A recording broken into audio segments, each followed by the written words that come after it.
morning! Magandang buhay! Si Sister Ann on the go ito, Sister Annaville. Okay, siguro nakarelate ba kayo nito? Ayan. Ito ay sinasabing pagtitipid ng mga ating gas. Kasi alam nyo naman, mahal na mahal ang gas ngayon. So, pagka medyo matagal-tagal ang lutuan, so dito kami. Yan. Kasi may kahoy pa naman at hindi naman masyadong malakas yung yun. O yan, boiled na siya. So, dahil medyo matigas ang mga buto-buto ng basta buto.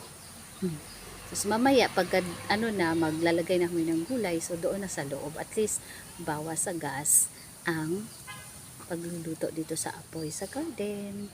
Okay. Ingat kayong lahat. Lagi nating tandaan na ang buhay ay dapat simplihan lang natin.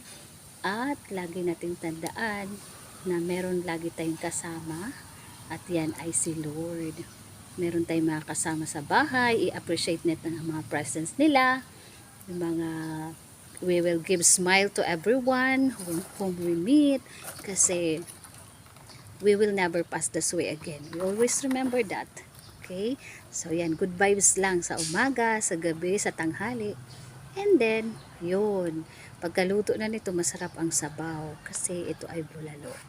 Okay, bye-bye. God bless you everyone. Later.